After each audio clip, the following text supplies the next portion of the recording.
வணக்கம் மக்களே, நம்ம இப்போ என்ன பார்க்க போகிறோம்னு பார்த்தீங்கன்னா ஒரு கத்திரிக்காய் வதக்கல் தான் பார்க்க போகிறோம். அது எப்படி செய்யலான்னு பார்க்கலாம் வாங்க. அதுக்கு நான் கத்திரிக்காயை இந்த மாதிரி ஒரு கத்திரிக்காயை 8 பாகமாக சின்ன சின்ன பீஸாக அது மாதிரி நைஸாக அரிஞ்சு வச்சுருக்கேன்.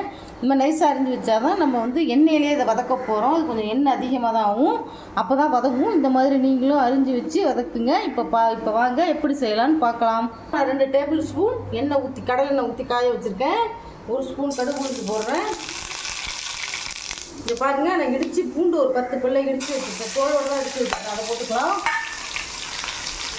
அடுத்தது ஒரு கை வெங்காயம் போட்டுக்கலாம். ஒரு கொத்து கருவேப்பிலை போட்டுக்கலாம். நல்லா வச்சுக்கலாம்.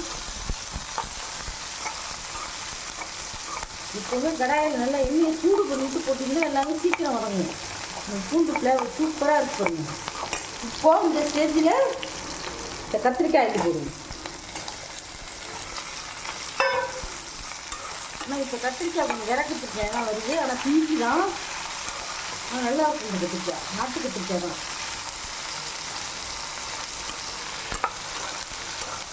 சம்மர் சீசன்லாம் கத்திரிக்காய் அப்படி தான் வரும். நம்ம தை மாசி அது மாதிரி வாங்கினோம்னா அப்படியே கத்திரிக்காய் கலன்னு இருக்கும். இந்த எண்ணெயிலே நல்லா வதக்கிட்டு பாருங்க. ஆனால் இது கொஞ்சம் எண்ணெய் அதிகமாக தான் ஊற்றிக்கணும். ஏன்னா இது எண்ணெயிலே தான் வதக்கல், இது வதக்க போகிறோம். நல்லா அது மாதிரி வதக்கணும். அதுலேயே வந்து பாதி வேக்காடு வெந்துடணும், எண்ணெயிலே வெந்துடணும் பாதி வேக்காடு. பாருங்க, நல்லா வதக்கிட்டு பாருங்க. இப்போ இந்த வெயில் அடிக்கிற வெயிலில் எல்லா காய்கறியுமே கடைங்கள்லேயே வாடி போய் தான் அது வருது. நம்ம ஃப்ரிட்ஜில் வைக்கிறதுனால கொஞ்சம் நல்லா இருக்குது. இவர் எப்படி வதங்கிடுச்சு பாருங்க.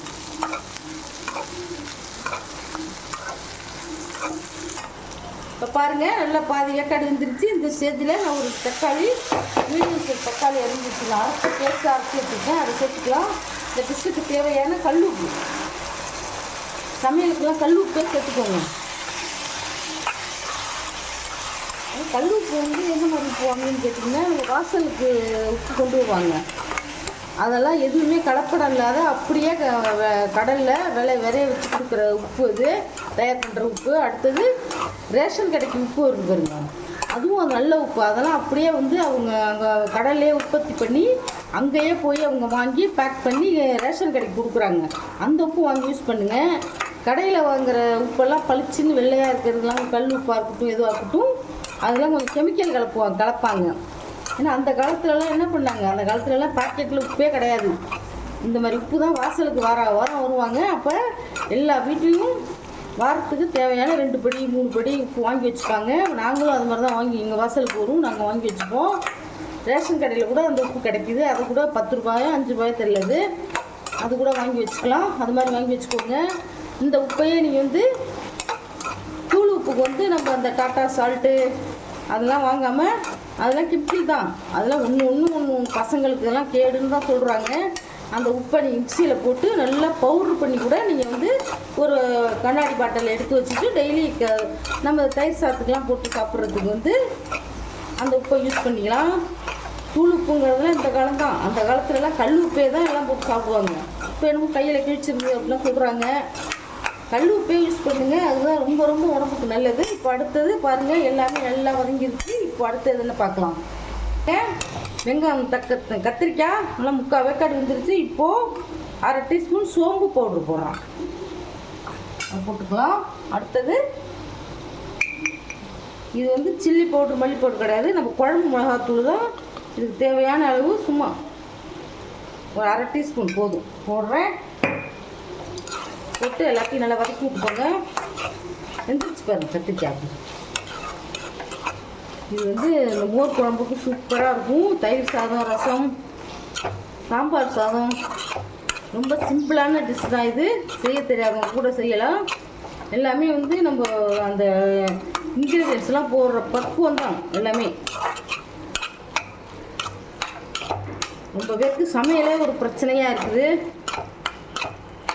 கூட்டு குடும்பத்துலலாம் சமைக்க தெரியலன்னா பெரிய பெரிய பிரச்சனையாக வருது. இப்போ பாருங்கள் எல்லாத்தையும் ஒன்றா கலந்துட்டோம். அடுத்தது பாருங்கள் சும்மா கொஞ்சமாக அந்த எண்ணெய் பிரியுது பாருங்கள், இப்படி எண்ணெய் பிரிஞ்சு வந்துருக்கு பாருங்கள். சும்மா கொஞ்சமாக ஒரு ஸ்பூன் அப்படியே தண்ணி ஊற்றி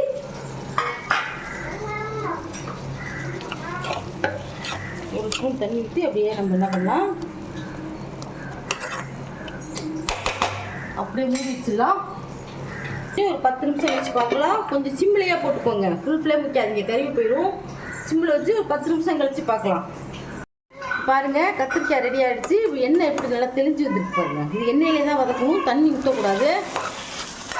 இப்படி சூப்பராக எல்லாம் பாதியாக விதங்கிடுச்சு பாருங்கள். இது தூள் கம்மியாக தான் போடணும், ரொம்ப போடக்கூடாது.